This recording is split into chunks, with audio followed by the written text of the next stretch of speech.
Hey, what's going on? I think this is on, and you know who I am. I'm Rad, and I am the host of SOFREP Radio. Enter all the cool sound effects right now. Brute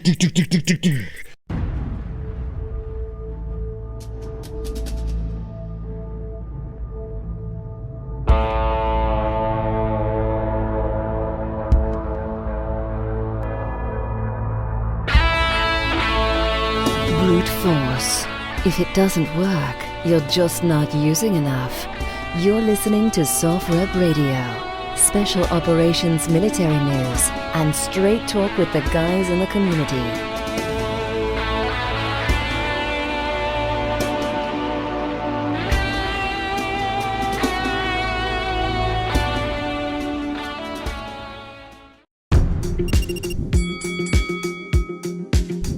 We'll get started in 3, 2, 1.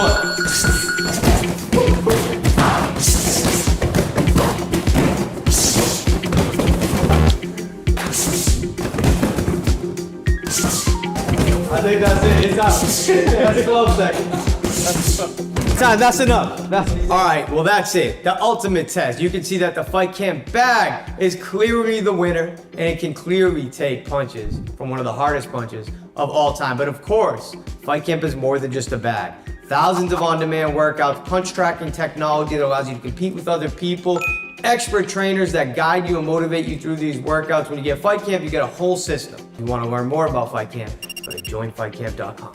Hey, this is Mike Tyson, and fight camp is the next level of training.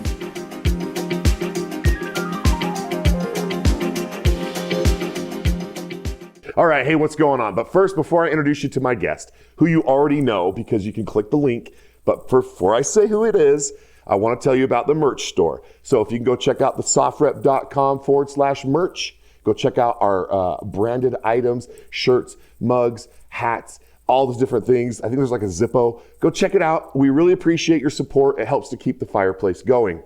The second thing is we have a book club at sofrep.com, and that's sofrep.com/book-club. Go give your mind some gym exercise and read a cool book that has been curated by all the special operators behind the scenes here at SOFREP. Now, Rob Jones is who my guest is today, and he is here on the screen. And if you're watching, welcome to the viewers. And if you're listening, welcome to my listener, and welcome Rob Jones to the show. Hey, Rad, good to be with you. I really appreciate the opportunity to come on the show. We love to have you. I'm going to give a brief introduction about you. Let me go over to echelonfront.com and pull up your bio, okay? Rob Jones, instructor. Rob Jones is a retired U.S. Marine, combat leader, and now a leadership instructor and speaker with Echelon Front. He spent 5 years in the Marine Corps with deployments to both Iraq and Afghanistan. As a combat engineer, Rob specialized in finding hidden improvised explosive devices, IEDs, the enemy's most deadly weapons. On a mission in July of 2010, while executing an IED sweep, Rob stepped on an IED which resulted in double above the knee amputations of his legs. He spent the next year and a half in physical therapy before retiring from the Marine Corps in 2011. Upon his retirement, Rob was forced to adapt to a new way of being a leader. And to do this, he turned to the world of sports. In 2012, he competed in the 2012 Paralympic Games in London, England, bringing home a bronze medal in rowing. In 2013, he became the first double above the knee amputee to ride a bicycle across the United States, riding 5,181 miles from Bar Harbor, Maine to Camp Pendleton, California. In 2017, he ran 31 marathons in 31 consecutive days in 31 different cities. We're going to talk to him about that. Throughout the journey, Rob has relied upon the principles taught at Echelon Front to turn the darkest moment of his life into one of impact, more meaningful than he could ever have expected. Rob now brings his experience to Echelon Front to help teams of people take extreme ownership and overcome the challenges they face in business and in life. Again, welcome to the show, Rob. Thanks a lot, Rad. The only thing I would add to that bio is I'm a husband to Pam, and I'm a dad to my son Harry and my daughter Pepper. I love that. Most I love important that. things on that bio. And that's great. A father, father and a husband are great titles. I'm looking towards the grandpa title one day, but right now I'm happy with being a dad and a husband. How long have you guys been married together? Let's see. We got married in 2017. So that's It's about 10 on years. 9 years, and it'll be Yeah, 9 years right. this July. Well, there's something about that. You must have some green flags. That's what my wife says about me. I have green flags. We've been together 26 years. I do my best to have green flags. Yeah. Green flags, bro. We just got to have the green flags, okay? Yeah, man. So shout out to our families. I love that you have a support system behind you. And, when you were a young man and you decided to join the Marines, can you tell us a little bit about how old you were when you decided to enlist? And, and was it straight out of high school? Give me a little background.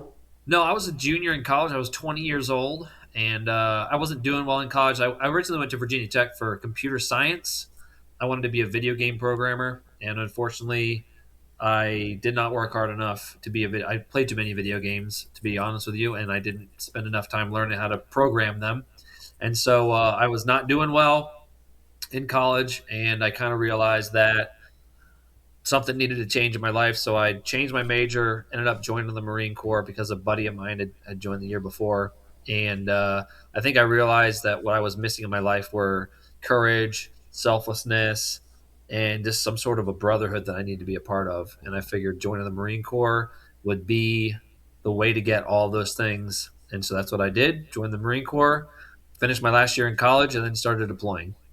Did you get commissioned at all in the Marine Corps, or did you just enlist? That was my original plan, was to enlist in the reserves and then finish my last year at Virginia Tech and then apply to OCS. But before I got around to doing that, my reserve unit started taking volunteers to go to Iraq in 2008. Did that deployment, came back, and then they were taking volunteers to go to Afghanistan. And you just raised your hand and said, I'll go. I'll do it. Yeah. Yeah, I figured the best way to get those things that I was searching, those three values that I just told you about, would be not just be in the Marine Corps, but go to war as a Marine. And so I figured, here's the opportunity to do that. So I took it both times. So let's write down courage. Okay, courage. Yep.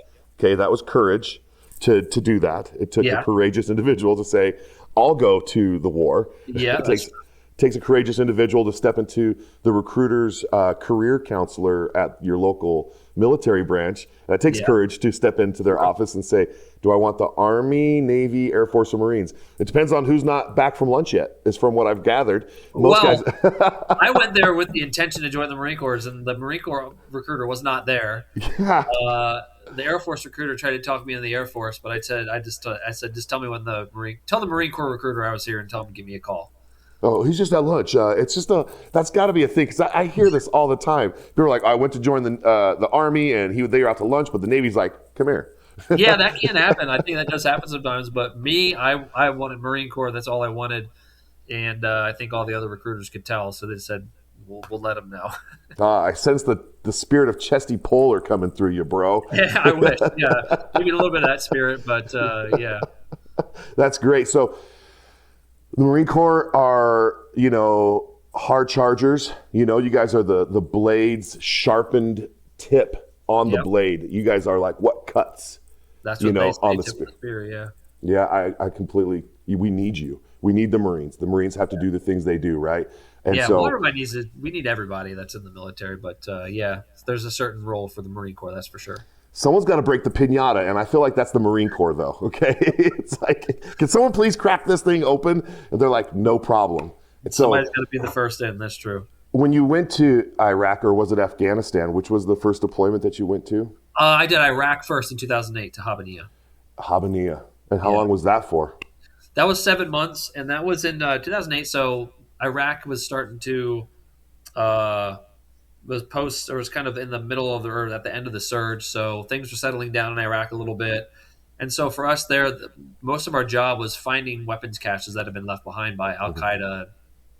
And so the civilians in the town of Habbaniyah would let us know that they were pretty sure there would be an IED or a cache of weapons buried somewhere in town. So we would go over there, cordon it off, and then I would take my metal detector out and I would just search it. And usually they would be right. I would end up finding, a big metal signature, and I would dig it up, and there'd be artillery shells, grenades, machine guns, things like that buried in the ground. And we would pull it all out, and an EOD would come and grab it, and they would take it and they would just blow it up. And you're probably the person to ask. It's not like it's like a shovel. So maybe it is. Maybe there's like a shovel hole, like, like a shallow grave that's been buried with the munitions. But it was so intricate that it was even like over the road work, like the road work was looking like normal road, and underneath that is where they had buried it. They had used like actual like paving equipment if they had it to like redo the roads, right? It was IEDs would be that way. Yeah, so IEDs would be that way because they're trying to hide them from us. Mm-hmm. But weapons caches, essentially, they need to be found. So these are just basically Al Qaeda would be in Habaniya, and they didn't really have a depot like we have where they can store their stuff. So they would just bury it, and they would usually have some sort of marking, or they would have some way of finding it. So they'd bury things along walls, or they would bury things over here where they could kind of remember where it was. So they wouldn't typically, pave over where they had buried their weapons because they needed to go and access it pretty easily. Now, IEDs is what you're talking about, where, in order to hide an IED from us, they would, dig through the asphalt and then pave back over it so we wouldn't see it. Right, like weapons caches are designed to be dug back up. Like So like a shallow, like a shallow spot. Yeah, that's where they are. They're just hidden. Get into it. Yeah, they would just dig a big hole, wrap everything in burlap sacks, put it down in there, and then we'd find it the same way with the metal detector, and then somebody would come by with our own shovel and e-tool and dig it up. Would you ever find like U.S. weapons mixed in with the cache of stuff? Most of what we found was Russian weapons. Yeah. Because that's how they got. I think they were getting most of their weapons from Russia back in the, I think, Iran-Iraq war or something. I don't know a lot of the history of it. I don't think I ever found any U.S. stuff. It was mostly Russian and Italian. And you would have spotted that. You'd be like, wait a second, one of you doesn't belong here. Yeah, I have to start scratching my head about why there were U.S. weapons there. I mean, maybe there were. I don't really know, but all I can say is I never found any U.S. stuff that was collected in their caches or anything like that from things Russian. That they picked up, looted, spoils of war. Now this war has obviously impacted you 100%, and we sit back and we see it on the news. We watch NBC going in with the Marines into Fallujah and everything and all of that. It was such a very media driven global war on terror. Like everything was just like every channel on cable news was like, we're embedded, we're on a helicopter, we're going in, we're doing this. I mean, did you ever have did that ever happen? Did you have someone following you guys around and a reporter that had to? We didn't have any reporters from civilian media organizations, but we had what we would call combat cameramen, which would be the cameramen that the Marine Corps has. So we'd have those. And then also, I mean, to your point, a lot of people would have GoPros on their rifles. They'd mount a little camera on their rifle. They wanted to record the war. But we never, I don't remember there ever being somebody from the media that I interacted with, but we did have combat camera people. With documenting. And what unit were you a part of? Do you mind sharing that? My combat engineer battalion was Bravo Company 4th CEB. And then my deployment to Iraq was with 224, 2nd Battalion, 24th Marines, which is a reserve unit. And then my deployment to Afghanistan was with 3rd Battalion, 7th Marines, which is an active Marine Corps unit, And so by that time, with the 3rd Battalion of the 7th Marines, what rank had you gained by then, do you think? I was on my Afghanistan deployment in 2010, I was a corporal. So I was a fire team leader. Yeah. Yeah. And so what was your main weaponry that you would run? Like what was your M4? I just had an M16 with a 203 on it. But honestly, the most effective tool that I had for the team, for the mission, was my metal detector, because that was my job as a combat engineer in Afghanistan, was trying to find IEDs. So anytime we came to a spot where we were pretty sure there was going to be an IED buried somewhere around us, I would go through the area first. I would use my handheld metal detector to try and plot a safe path through that area. So I'd be using it to try and find pressure plates and batteries and pieces of metal that are in IEDs, and basically just finding a route around the IED. Just trying to cordon it off and say, let's go this way. I mean, sometimes I could, if you have time, you can mark it off with chem lights or something like that and call EOD to come in and take care of it. But if you're in a little bit of a hurry, as long as you go around it, you don't step on anything. If you know where everything is, then I could plot a route around to the side if need be, or I could just say, let's just go somewhere else. And your job is to go in, find it with a metal detector, and EOD, right? You're explosives as well, right? So you are. I wasn't EOD, so I was No. combat engineer, and then EOD is a separate. They have. They're the ones that came and dismantle it, right? Their specialty is disposal. Yeah. Yeah. And so you find it. So engineers typically would be historically would be the guys that would emplace and defeat minefields. So we would emplace the minefield, and then when the infantry would have to defeat a minefield to get through it, an engineer would come in and defeat that minefield or find a safe path through the minefield. So when they started using IEDs, that specialty transferred over to IED detection as well.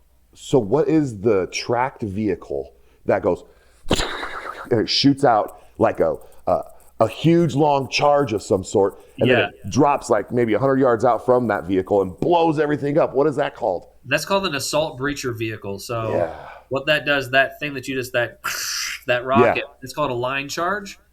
And so what it would do would be it would launch a rocket with this 90-meter long tube sock essentially filled with C4, 1,750 pounds of C4. And that 90-meter thing would lay down on the ground, and they'd explode it. They'd blow it up. And what that's designed to do is what's called sympathetically detonate everything underneath of it. So if there's a mine underneath of it, it would blow it up, or it would at least cut, or it would basically render inert any explosives that are underneath of it. So if there's IED wires underneath it, would cut through that. And then what that assault breacher vehicle would do would be drive along that crater, and it would have a mine rake, and it would rake up or have a mine plow, would just plow up the ground. It would just throw everything. And then lastly, the last thing it would do would be actually drive over the spot. So if anything is left after that, it drives over it and blows it up. But it's a tank, so it's pretty, pretty tough. So now I would be doing the same thing. So clearing the lane is essentially what the line charge and the plow would do. And then and I'm doing that with my metal detector, so clearing the lane. Right. And then the last check is the tank drives over it. That's called proofing the lane. So it proves it by driving over and seeing if it exploded. So as I walk through, I'd be doing that same thing but I'd be doing it with my feet. So proofing the lane by stepping. And as long as it doesn't blow up, then I was right about what I thought, whether or not there'd be an IED buried in front of there. So let's transition to that situation where you were probably doing that exact job. Exactly, yeah. Exactly. Thank you for explaining that. And so here you are doing your gig, things that you know what you're doing. You're like beep, beep, beep, beep, beep, beep, beep, beep, looking for anything. Did you have any knowing that this was did it give you any indication like you heard it and then it happened, or did it just happen? So the way that the situation was somebody else stepped on an IED right in front of me, but it malfunctioned. So what a blasting cap is, it's about the half of the size of a pen, and this would be filled with explosives. And that's the only thing that exploded. Usually that thing would be stuffed down into a big jug of ammonium nitrate, and that's what would make the ammonium nitrate blow. It would be that blasting cap. But it malfunctioned, so only the blasting cap went off. So it was a little firecracker that went off under his foot. But the Taliban would like to put 2, 3, and 4 IEDs all around each other whenever they put one. So essentially, I kind of knew that it was very likely that there was going to be an IED buried in there somewhere in that area. So I had to go through first, and my metal detector was making some noises, but it's a tricky thing because we were on a mission, and so what I had to do was balance safety and expediency with that. So you have to interpret what the metal detector is telling you. So I remember it was making some noises, but nothing that told me that I should stop. But it turns out that I should have stopped because I was essentially up sweeping like this, and then from my experience immediately teleported to on my back and screaming and things like that. And then the agony of it. And then Yeah. you probably went to the Bagram from there. I think my first stop was Bagram. Usually that's where IEDs. Whatever the closest hospital was. Yeah. Took me there, and then the next one, and then eventually ended up in Germany. And Bethesda, Maryland that's where I stayed when I got home. Bethesda and Washington, D.C. There's a brother and sisterhood of what you have gone through here. There are others who have these experiences who I have talked to which is why I'm like, oh, did you go to Bagram? Oh, you wound up in Yeah. Germany, because there's a path from when that happens to where you go. There's Yeah. certain doctors that take on certain types of, devastating injuries to our troops and our soldiers, our Marines, Yeah. and so I actually got to meet one of those doctors one time here at my I have an indoor airsoft arena where it's a kill house. It's like 10,000 square feet. And he was in Awesome. there playing with his 15-year-old. And I didn't know he was a doctor at the time. And one of my participants collapsed. He was 19. He had an AFib. And I said, everybody go to the staging area except for authorized personnel because we're calling 911. He's like, Yeah. I'm a doctor. I was like, you can stay. So we Yeah. wound up getting this kid to breathe and taking him on a gurney. And he went to the hospital from there. And he goes, rad. I go, what? He's like, I didn't know you were going to give me this kind of realism, bro. I was like, what do you mean? He's like, well, I was in Bagram as the doc that handled all the IED from your time frame, Yeah. through the war. And he was a lieutenant colonel here up at Hill Air Force Base who was with his 15-year-old son playing war games in my arena. Yeah. And here we are taking off combat gear and helmets and all that stuff to fix this guy. And he's just, Yeah. it sucked him right back into that zone. And That's amazing. I was thankful he was playing in the arena. Yeah. It's a good thing he was there. Yeah. I mean, the dude looked like Mr. Utah, 6'4", blonde hair, blue eyes. Now I ask people when they come to my arena, do you have an AFib? Do you have asthma? Are you a heat casualty? Do you have anything that we need to know about? You've been sitting on Mountain Dew and Call of Duty too long? You got to Yeah. get up and start running and just collapse on me? There's these things, right?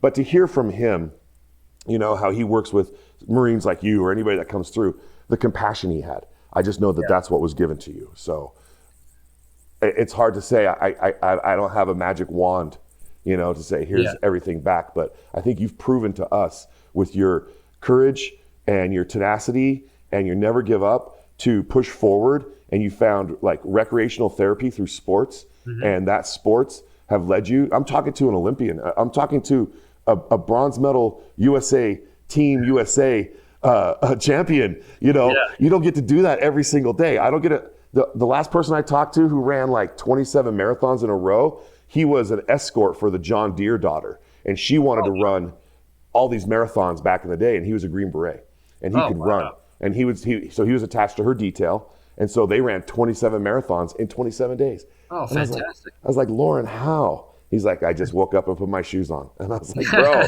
I just 27 One marathons. step at a time. Yeah, and so here you are, aside from the Olympics, which is such a feat, no pun intended. Different kind of feat. Yeah. Yeah, right. You ran 31 marathons in 31 different cities in 31 days. Yeah. So the logistics of it, it's not the fact that you ran it and you ran it on prosthetics. It's the fact that you guys went from one city to another city to another city. Did you just sleep in the van, or did you even fly anywhere, like to get there? Yeah, the first marathon was London. Oh, So I wow. did fly from London to Philadelphia, or I flew to New York and then drove down to Philadelphia.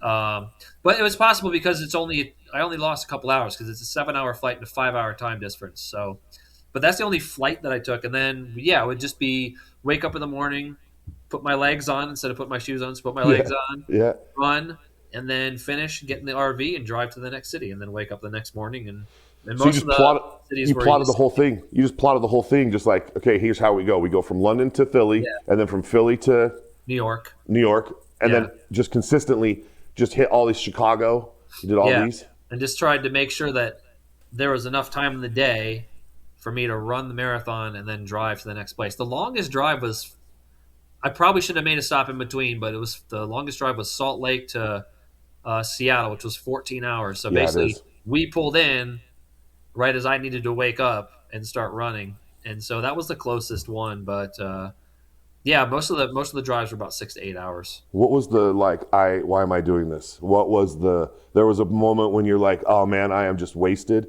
I have to go do this today. I never had a moment like that because I knew pretty strongly why I was doing it, and that was because I'm sure you probably noticed this from your experiences too, and a lot of people that are listening to this have recognized this. I started noticing in 2016 that it seemed to me like the perception of veterans had been shifting slightly from when the war on terror started. In the beginning of the war in 2001, 2003, all veterans were seen as strong, noble, courageous, indomitable, could handle anything, heroes. But by the time 2016 rolled around, it seemed like we were all being seen as broken heroes. It seemed like every veteran character I saw in a movie or in a TV show, news stories, songs, Politician's mouth. politics, we were all being portrayed as haunted by what we had seen in war and constantly on the cusp of implosion. There was no other. You weren't really being told very many stories, if any at all, about a veteran that went overseas, experienced war, and then came back and used it to become stronger, used it to improve their life. It was all just we were all about to implode and fly off the handle, and I didn't like that because first off, it didn't represent me. It didn't represent my friends. I knew statistically it didn't represent the vast majority of veterans, but yet it was the only story that we were being told. So the reason I did the monthly marathons was to do my part to create a story that people would hear about the other side of that coin, that, hey, it's possible for a veteran to go overseas and common for a veteran to go overseas, experience war, and then come back and adapt back to normal life. And so my way of doing that was to do something that would just blow people's minds. Run a bunch of back-to-back marathons as a double above knee amputee that news organizations couldn't help but cover because it was such an incredible story. Right. And just do what I could to get that story out there for people to hear and see. Way to see your situation and make it into a spotlight and a beacon of hope for everybody out there. I mean, like I said, there is a brother and sisterhood of folks who have lost the limbs in battle, and they might be sitting back going like, maybe I'm going to start running. Maybe I'm going to start putting forth an effort, get a treadmill in the house and start getting back into the groove, try to stop diabetes from taking hold of your body. Yeah, man. Lethargy. Let lethargy take over your life. Yeah. Exactly. And so that's leadership. So we got courage. Leadership is, I'm going to make this happen. I'm going to show that I can get this done. And there's a will, there's a way. That's very prove what's possible. Exactly, dude. You're breakthrough and conquer. Can latch onto it and follow your example. So that's a great way to lead people. I have a friend that was British. He is British, and he was a sniper on patrol in Afghanistan. He had the same exact thing that happened to you. Chris Middleton, I'll shout him out. What's up, Chris? If you're listening to this, over in England, what's up, Chris? Christopher, both of his knees. So we were walking all over London, and his prosthetic was electric, right? Yeah. But pretty soon he started walking like a pirate. And he's like, my battery, mate. It's my battery. And I was like, hurry up. He's like, is that how it's going to be? I was like, it is. Let's go. Come on, man. Let's go. And he had no problem with us palling around and, bumping shoulders. And we went to the Citadel and watched, it was during 11/11/11. And in London, that's a big deal, right? It's Remembrance Day. And it was the Sunday next. And we were over there with SOFREP doing the boxing match, which is veterans versus veterans. Oh, and so wow. He was in a wheelchair, and it was adapted boxing. And so he was they would roll and then box in the ring. And then this is really, really it right here, like in the chair, right? And they're all just trying to pop each other in the face. It was a really popular event during that time frame. We did 3 years in a row till COVID hit. Cool. Yeah. So, I mean, same thing. He was just walking. He's like, I was just lucky, I guess. That's all he said. Yeah. I was like, how come? He's like, I was just lucky. Yeah, he lived. That's true. Exactly. Now he's got a kid, and he's got a wife, and all of that still works for him. But it's the prosthetic that I was always like, I wish it's like you need a battery charger for it while you're walking everywhere. Do you have the same kind of prosthetics that have the electrical charging capability? It's called bionic knees. The charge usually lasts about 4 or 5 days. Mm-hmm.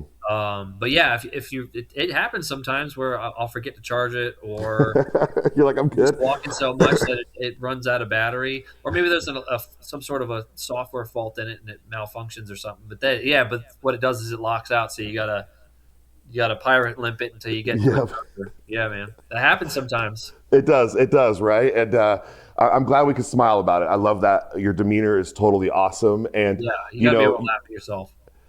Yeah, really, right? We all have something going on. And, something that you also continued to do was you became an author. So you wrote, Put Your Legs On, One Man's Journey to Survive, Recover, and Live. Yeah. And that's a book that you have out right now that's just hitting the rounds. And, it just came out. Yeah. So it's my memoir. So it tells the story of what we've talked about. So it starts right before I stepped on the IED, and it goes through my recovery, going to the Paralympics, riding my bike across the country, doing the month marathons. It goes through that entire journey, and then it ends with the epilogue is my son being born, which is I've kind of transitioned into the role of being a dad and husband, which is the more important thing that I'm going to be able to do. And it's interesting because all the stuff that I learned how to do that did all these other things are, you might think that those would be the most important things I did with those skills. But really, the most important things I could do with all the skills I learned in order to make that stuff happen is, you know, be a better dad, be healthy so I can chase my son around and run around with him while he rides his bike, or be able to deadlift my daughter off the ground to pick her Right. up and do all these things. And so, yeah, that's what the book is about. And it's been a long time in production, but I'm glad that it's out now, and I hope people enjoy it, and I hope it helps them find a pathway for themselves. I feel like there should be some type of a movie, and the person that has to play you is you. I don't think anybody would want to see me in a movie. Oh, I would. I like seeing you. I think that you're great. You have everything. You have all of the everything I would want to see as a character. Yeah, Yeah. well, if you know a director, Well, I mean, yeah. I'll audition. Yeah, you have it's you done. Whoever the director takes on your book and whoever takes on that manuscript just has to take you with it, because I Yeah. mean, They have to CGI for the parts where I'm in Afghanistan. They have to CGI my legs back on. that's okay. They did that for Lieutenant Dan in Forrest Gump. They took his legs There away. you go. Yeah, there Okay, you go. then they could easily. Green screen. That's true. Yeah, it's true. And if as long as you're upright and you're in your uniform and you're walking, it's like you just need like just the upper torso. Hey, what's up? What's up? What's Yeah, going on? maybe. What's going on? Just pan shots down back and forth. Hey, directors out there. Hey, James Cameron.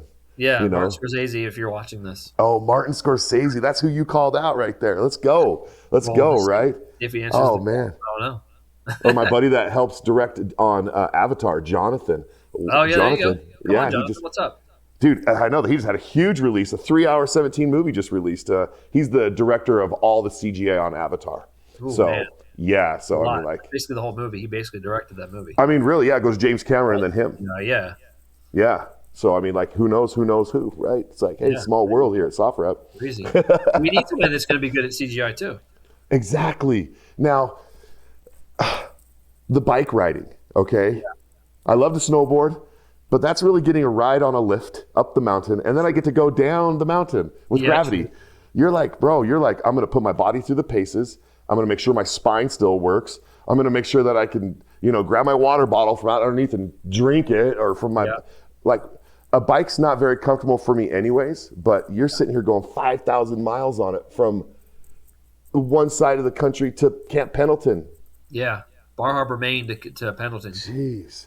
Yeah, and that's a double above the amputee. So one of the things I wanted to be able to do by the time I left therapy was ride a bicycle, and that's because right before I was wounded, I was starting to get into mountain biking, and it's just an activity I was starting to enjoy, and I wanted to be able to return to it. And that's part of the purpose of physical therapy, is to figure out how to do the things that you think you might want to do after you leave therapy. So you practice it and you learn how to do it in therapy, and the physical therapist and the prosthetist are all there to help you do it. Problem for me was that they hadn't heard about very many double above knee amputees that had ever learned how to ride a normal bicycle. There was one guy named Rudy Garcia Tolson out in California that had done it, and so we were kind of on our own to figure out how to do it. I had videos of Rudy, and my prosthetist knew a friend of his, so he was able to give me some tips and everything. But we had to figure out how to do it, and it took a long time. And so when I was looking for something to try and do to push myself, I figured, well, why don't I ride my bike across the country as a little adventure for me to do? And so I hopped on my bike in Bar Harbor, Maine. My little brother was driving a U-Haul box truck behind me, 18-foot U-Haul, and we'd sleep in the back for a lot of it, and we just made our way across the country. Hardcore, bro. Hardcore, dude. Yeah, it was a really fun time for the most Yeah, part. your brother's like, I can go like 60 in this thing, right? Like I could Yeah. drive us. Not even 8, probably for Yeah. a lot, but he was going probably 3 miles an hour. I was going up all these mountains. Right. And yeah, dude, wow, the mountain passes. And what was the most Yeah. challenging aspect of that journey? Donner's Pass? I mean, I went over Monarch Pass. That was definitely that was in February. So February, Monarch Pass, Colorado. That was definitely pretty tough. Yeah, that was probably that. This crossing the Rockies was probably just because there was 4 big mountain passes I had to go over. That was probably the most difficult little section of the ride. The Appalachian Mountains weren't easy either because they were really steep. But I would say, yeah, probably crossing the Colorado Rockies was the bro, most. they should have they should have you on Peloton, like you choose you, like you're Ghost, like Mario Kart, right? Someone's out there Yeah. like, all right, let me see what I Peloton, let me see what I can do with normal legs. Get on Yeah. there and just try to climb that pass. Yeah, that's cool. I have video footage of it too. I'll send it to him.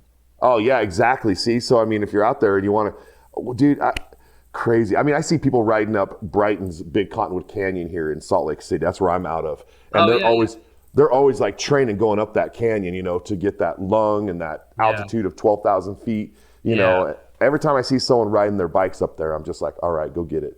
Yeah. I'll move over for you. It's a 2-lane road, but I'll move over for you. All right. Cause that's respect for those bike cyclists. Yeah, Salt Lake. I mean, Utah has some pretty tough mountains as well. I remember riding through Utah too. Yeah, it's gnarly. And did you get to use the freeway though at all to like ride? Did you have permission to go like straight like freeway or anything like that, or did you have I to didn't take? do any freeway. Yeah. I did a what do you call it? A little dirt road that parallels the freeway once. Oh, frontage roads. Yeah, I did a frontage around what is it? Is it Cedar City in Utah? It is Cedar City. Yep. Yeah, so around Cedar City, I remember I did a frontage road along a highway. I did like Route 1 in Maine but those are probably the biggest roads I did. I tried to stay off the main roads just because I didn't really want to get in anybody's way because it was, Yeah. I did. I mean, actually the biggest road where I got in the most people's way was Pacific Coast Highway down Route 1 in California. PCH. Not happy about that. There was long They're like, get your bike out of the road. people were mad. So That's I okay. probably should have picked a different way to get down to Camp Pendleton if I could do it over again. It was a nice ride for me, but people were pretty pissed. Well, I mean, hey, and then you made it to Camp Pendleton, right? Is that where you went to boot camp also? Did you wind up going back to, or were you Paris Island? I was Paris Island, yeah. And, Okay, so you rode from the east to the west. yeah. Oh man, when you got there, did you cry? No, I didn't cry, but I was definitely relieved to be done. To be able Yes. to wake up in the morning and the next day and go, I don't have to ride my bike today, which is incredible. That's a weird vibe, huh? From going from being so regimented to riding every day to like, Yeah, just not having to anymore. And I Yeah. can just chill and be done with it. Yeah. do you Not- still not- actively Not ride? looking at the map, thinking about the next mountain I was going to go up or anything like that. Yeah. Getting psyched? Okay, I got to do this. And it's snowing. Here we go. It's snowing and it's freezing cold. Yeah. Yeah. You still ride your bike and like stay active on the I don't do tons of bike riding right now. In fact, my bike is in the Marine Corps Museum where they gave it to them. I think they're going to be coming up with an exhibit, Marines and Sports or something in the near future. So they have my bike. But now that my son has a bike, I need to get another one and make sure I can still ride and do all that stuff. And with your amputations above the knee, and you're wearing these prosthetics, I'm trying to lift my knee onto camera, and you're like locking that on there, right? Yeah. My buddy over in England, he was showing me, and when we were done with that day, that he had kind of swollen up in his knee, in his lower extremities, right there from all of just walking, right? Yeah. Did you happen to have that happen to you while you were riding, just like super swollen and just like, oh man? Yeah. Well, so my prosthetic goes up over my thigh. Oh wow. Knee, so it goes up over. I don't have my knee, so it goes all the way up over my thigh. So my thigh goes down into it, and then the prosthetic component has a knee on it.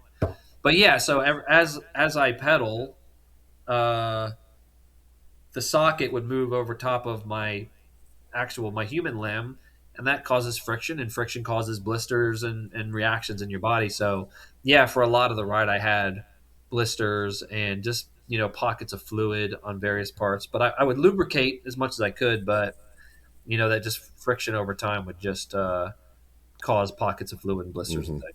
Yeah, I just want to say I love you, bro. I just want to say that Love to you you, too, man. okay? Yeah, I just want to put that out there, okay? And thanks for being so open and vulnerable and letting me ask some of these questions. Yeah, And sure. This is all interesting stuff. I find it just so intriguing. Like, you're bionic, okay? We Yeah. used to have a TV show called The Bionic Man. Yeah, well, I could tell kids come up to me and ask me if I have robot legs, and I tell them I'm technically a cyborg because I'm part biological organism, part cybernetic organism, like It's like Terminator. if you're kicking the fire at the campfire with your foot, your leg, Yeah, and you just forget it's in the fire, and you're like yeah. just talking to everybody. I you can. know, I challenge people to firewalking competitions all the time. Nobody's taken me up on it yet. you win. I would win for sure. Now, let's go back to the beginning of here because I wanted to ask something before we got into this. This thing about you is video game programmer, and you said you were stuck playing video games. What was your games that you were playing that you just wanted to become? You had so much opinion because you were playing. You're like, I'm going to make my own game because this is what I Yeah. think. What game is your game? Mortal Kombat? What is it? Is it Call of Duty? In college, I was playing a lot of Half-Life mods. You ever play that game Half-Life? Yeah, The Steam. first-person shooter. And what they did was they released the ability for people to take the software, the code from that game, and make their own games with it. And so it'd be called a mod. So they modify the original game. So they had games like Counter-Strike. Counter-Strike. Yeah, Counter-Strike. Natural Selection I would play a lot of, which is a kind of an aliens versus Marines game. Day of Defeat. The games like that. So Love people Day of did that Defeat, a bro. lot. I played a lot of Unreal Tournament. I play a lot of first-person shooters, a lot of real-time strategy. I play all sorts of games. I just played Day of Defeat the other day on my Yeah. son's supercomputer. Oh man, it's still people still playing that game. It still goes on. Yeah, you can go Day of Defeat. It's like, you got the church at the top, and then you go down like, Is it still good or is it still fun? I mean, it's just more corners and angles than you're used to today in video games, right? Back then, though, it was just like, oh, I'm in the church with the MG mowing everybody down that's trying to rush up to the flag, and I'm just like, at that point, now I get there and I'm like, oh, I look around at the screen and it's kind of like angles, and you can see how it was just at its time cool, but today it's like It seems old like school. the graphics are so far behind. They are, but it still runs. Yes. Yeah, I played a lot of Diablo 2. Sure. Diablo's a good game. Diablo. Yeah. So yeah, and unfortunately, I spent way too much time doing that instead of working hard. And when that's what you do, then you're not going to do very well in school. Yeah, it's true, because today it's Battlefield 6. Everyone's like, they come into my shop and they're like looking like zombies. I'm like, why are you guys looking tired? Like, I was up all night playing Battlefield 6. Yeah, I'd stay up till 4 or 5 o'clock in the morning, and then I'd skip class because I had an 8 o'clock class, and I wouldn't. I was just not. You're like, I'll just make up the class. I got the Yeah, syllabus. I'll just I don't know, figure it out. But then I didn't because I worked. It worked okay for the first 2 years, but then by the time classes started getting hard, and the subject started getting harder, it just wasn't a functional way to go through college. No, and then so to flash forward back to today, you're brought into Echelon Front from your own will and your own desire, or did somebody there like David Burke or those guys pull you in and say, hey, come work here? Yeah, I mean, knowing Dave was a large component of me being able to be an instructor. I'd say the first interaction I had was Jocko had me on his podcast before the month of marathons, so that's how I met Jocko. But then I think back then Echelon Front was I think they had just brought on Dave and JP, if I'm remembering my history right. And then Jocko had me on again after the month of marathons, and then I just started being a motivational speaker for a while, and then it wasn't until 2022, I think, or 2021, that I had met Jocko, I had met Leif, I had met Dave. So Dave and I were good friends. I met Jason Gardner, which is another instructor. I met a lot of the instructors, and Jason invited me out to do the battlefield at Gettysburg, which is an event that we do where you go to Gettysburg and you do a historical tour of the battle, but then you're also talking about leadership lessons at at various points of the battle, and then you're taking those leadership lessons at that battle and you're applying it to your life.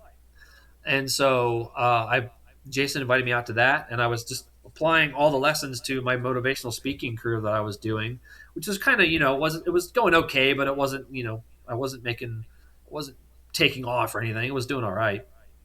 And then Leif came up to me at one point during that, and he said, why don't you come and check out what we're doing at Echelon Front? And I said, well, if you're going to offer me the dream job, then hell yeah, I'll do that. Yeah, right. And so I talked to Dave, and he helped me, and talked to Leif and talked to Jason, and I started doing events with them. And that's how the process works with coming out as an instructor. You kind of go and observe first, and then you start doing very small components of the keynote that we deliver, and you have other instructors give you tips and pointers on it, and then you eventually take on more and more parts of a keynote or a workshop until eventually, Dave or Steve or Leif, they check you off and they say, okay, you're authorized to start teaching this level of event, whether it's a keynote or a workshop or a full day workshop. You've had the fundamentals now. You've honed on that. Yeah, they've trained you up to a point, and it's a slow process, a deliberately slow process to make sure that you're able to handle yourself when they send you out by yourself to teach leadership at various companies. That's so cool, bro. And it's Leif. I know, it's amazing. It's like Leif Babbitt, right? Is that who we're talking about? Yeah, Leif Babin, the co-author of Extreme Ownership with Jocko, and the co-founder of Echelon Front. Yeah. Yeah, right. Well, rock stars, bro. You're working it's with the best job in the world. I get to go around the country teaching leadership, and the best thing about it is there's two things that are the best. Not only do I get to help people, but a lot of the times I'm going out with another instructor, so I got to go out and hang out with my friends and work together with my good friends and have fun. And also, every time I go out and I work, I come back a better person because I go and I think about these leadership principles that we teach. I think about extreme ownership, and I naturally am going to think about how that applies to my life every single time that I talk about it. So every time I go out and work, I come back a better person. And most people can't say that when they go to work, that when you come home from work, you come back a better person. So 100%. And it's amazing. And what we're doing at Echelon Front, teaching leadership, we could change the world if we can get enough people to buy in to extreme ownership and want to improve themselves as leaders and start working together as a team and do all these things that we teach. We could literally change the trajectory of humanity in the same way that the Stoic philosophers back in the BCs changed the trajectory of humanity with the Enlightenment and all these different things. I really believe that if we could get enough people bought into what we teach, it can improve the entire world. Give me those three things that you mentioned earlier. There was courage. Oh, the things that if you want to join the Marine Corps: courage, selflessness, and brotherhood. Yeah, selflessness. And then leadership. Put that in there too. And brotherhood. I'm just writing. I just take notes, like you said. Yeah. When you go out and do something with your comrades and your buddies, and you learn and you feel like a better person.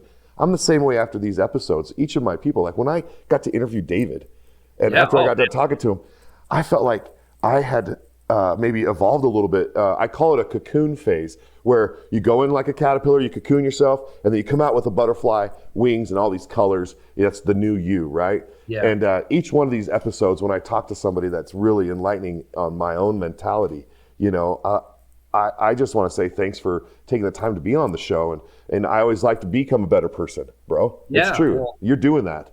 I appreciate you giving me the opportunity. And I mean, to your point, when you talk, every time I talk to Dave, I come back a better person, and he's a great person to talk to. If you want to be enlightened, go talk to Dave, because he's thought about all this stuff on levels that I probably never will be able to. He's really a fantastic person. He didn't have to be boots on the ground.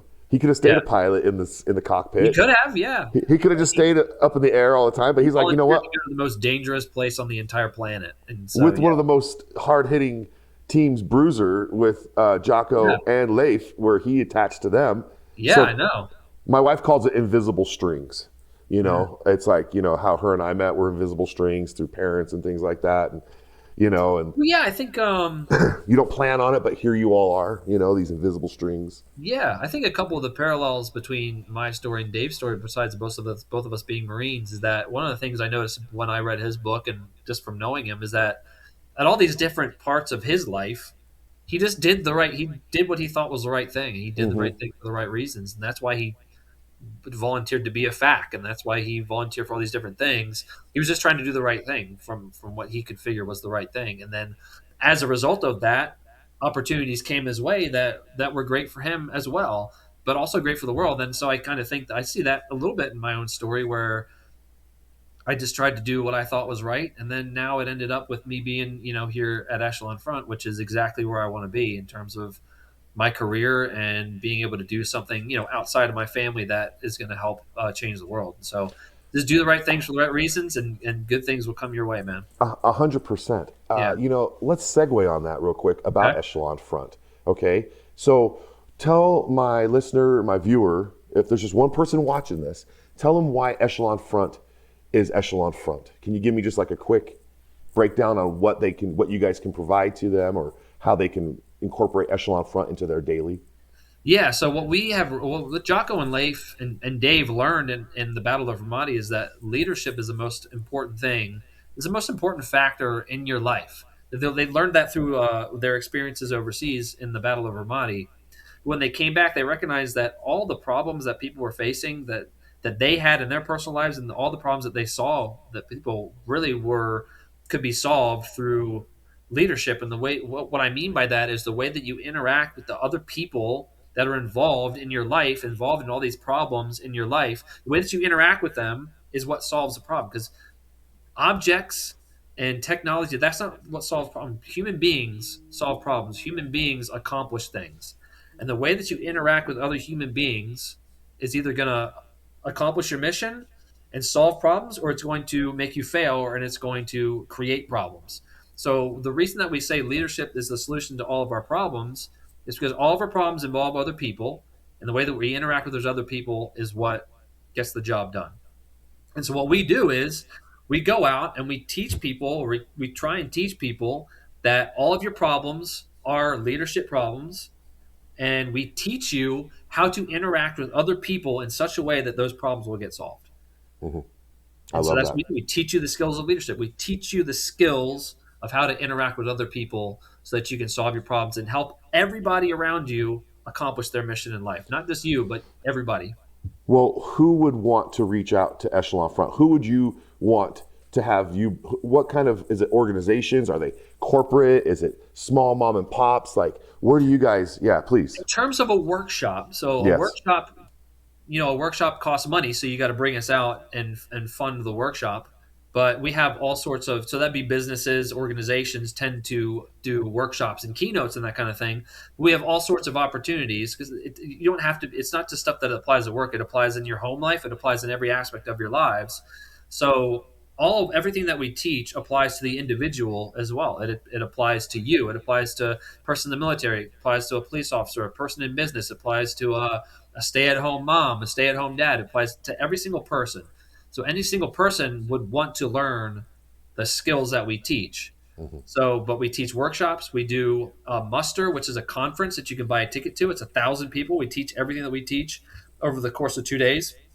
So that's something that an individual could invest in.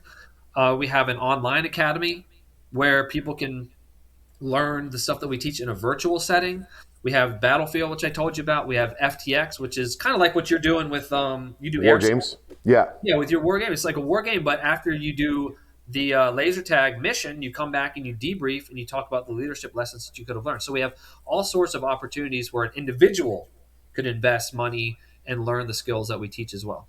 I love that. And there's many valuable things to learn from war games, FTXs. It's yeah. like, where do you think you learned the word echelon front from? It's like get into an echelon column, or like move forward. Yeah. It's like, all these little things that we throw out there in these war games. After we're done, we say, okay, we're going to do a hot wash, and everybody gives a 1-up and a 1-down. And the Okay. 1-up could be like, hey, I got out here on time today. Usually I'm late all the time, but today I got out early and I made it on time. Or the 1-up could be, hey, my weapon, my airsoft gun performed flawlessly for me because I maintained it well. Or the 1-down could be, I didn't bring a charged battery for my stuff. Yeah. Or I shouldn't have stood up and just walked so nonchalant in the middle of the field. Yeah. And they got shot, so. Yeah, we call that a debrief. So yeah, we Right. ask ourselves, what do we do right? What do we do wrong? What can we do better? And so that's Yep. how you learn and improve, is you debrief what just happened, learn the lessons, and apply them moving forward. I love So that. yeah, And same thing. laser tag's just a little less impact. I like that. I like Yeah. that. Yep. It's just that an airsoft BB can cut through a leaf, Yeah, that's whereas a laser can kind of get stopped by a leaf. So if I'm, yeah. if, Right, right, if right. you're, Yeah, yeah. yeah, that's all That's I'm a good saying. point. Yeah. That's all I'm saying. And then we don't have people run either, so we just want them to walk. Because the main thing that we're trying to do is not necessarily teach them tactics in the FTX. We're trying to teach them leadership. Yep. They go on the mission, and they could just blow it on everything tactical. That doesn't matter. What we're trying to teach them is the leadership principles and skills that they need to learn. Right. Right. See, and that's awesome. And usually I just tell my guys, you're all leaders. So Yeah, that's exactly what we believe as well. Everybody is a leader because Yep. every single person that interacts with another person has the opportunity and the ability to influence that other person. That's what leadership is all about. It's how Exactly. we influence other people to work together towards a common goal that we have. You're wonderful. Thank you. Thank you. You're wonderful. You're wonderful. And I just want to say thank you for, again, taking the time to get on the show. It's the holidays. When this honored. airs, it'll probably be like, January-ish, and, Cool. it'll go out for a long time. It's going to be out on the internet. So Yeah, there you go. what you've talked about is just timeless, classy, leadership skills and techniques that just will, like you said, comes from the Stone Age to today. Yeah, one of the first things that we teach at Echelon Front is cover move, which is about teamwork.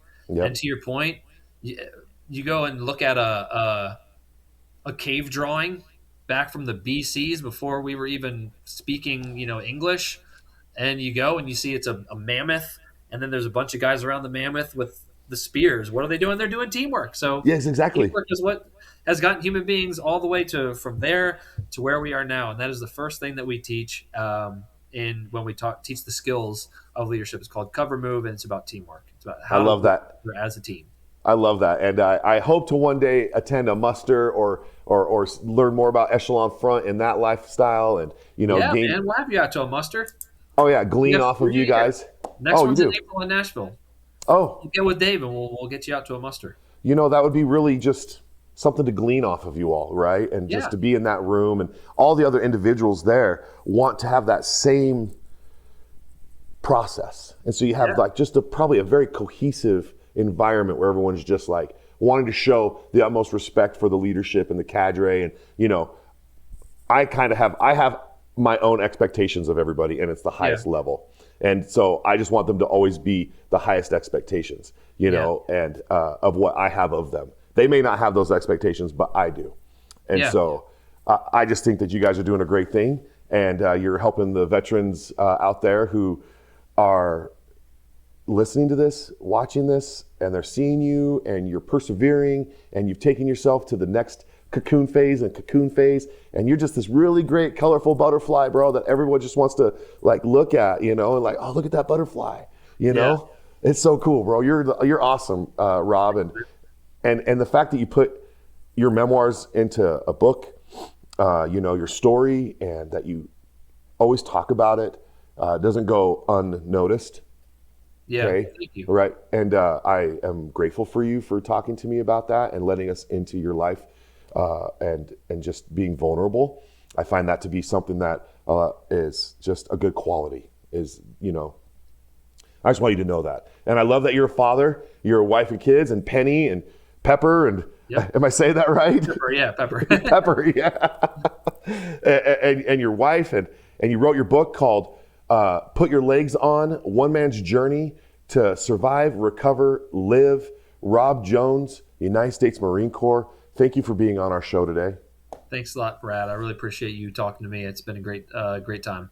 You're wonderful. And if you ever have anybody that wants to come on the show, you just send them my way, okay? And Roger that. I'll do an intro. And you're always welcome back as well. So if you have anything you want to talk about, or you want to push more leadership conversations, or you're like, hey, Rad, we should have talked about this for an hour, just reach back out. You have my email, and let's just get you back on the show, because my listener and my viewers are going to love to have you back anytime. You're welcome here at SOFREP. That sounds awesome, man. Yeah, and we'll be in touch about having you out to a muster. Oh, that would be I would be humbled. It would be, and that's hard for me, but I'm just saying, I would give you my best. Awesome, man. Really appreciate your time today, and thanks for having me on the show. Well, thank you. And I just want to say thanks again to Dave Burke for hooking us up. Yeah, And, I owe big Dave shout out. a lot of things. Dave's great, man. I mean, again, he could have stayed in the cockpit. You know, that just tells you about the guy. Right. And then, you know, Echelon Front, you guys are doing great things across all sorts of platforms. I'm sure that if you're a high-level NFL coach looking for some inspiration, or you're mom and pop business and you're looking for that next, you know, thought process, look up echelonfront.com, right? It's straight up.com. Echelonfront.com. Yeah, we've worked with football coach, NFL level football teams, you know, soccer moms, every single person from all walks of life, all industries. We've worked with them. I love that. Teams, so. I love that. Well, then I will let you get back to your normal daily routine and take care of your kids and your family, and, you know, go take care of your batteries charged in your legs so that they work, and take care of yourself. Enjoy the holidays, and I hope that my listener has gleaned off something from this, and that they can apply it to their life. Just being, you know, just adapt and overcome to your circumstances and make the most out of whatever it is that you have going on in your life, and you're worth it. So that's my thing to my listener, my viewer out there that's just on the cliff's edge. Just step back, regroup, and just attack in a different direction, okay? Yep. You don't have to keep going off the cliff. Yep. Yeah. Awesome, Yeah. 100%. And on behalf of Brandon Webb, on behalf of my producer Callum, on behalf of myself, I want to say thank you. And thank you for buying at the merch store. Let's not forget that exists. So thank you so much for keeping us going. And, you know, I want to keep talking because that's what I do. But I'm going to say, on behalf of all of us here at SOFREP, Rob Jones, his book is Put Your Legs On, One Man's Journey to Survive, Recover, and Live. Echelonfront.com. I'm saying peace. Peace.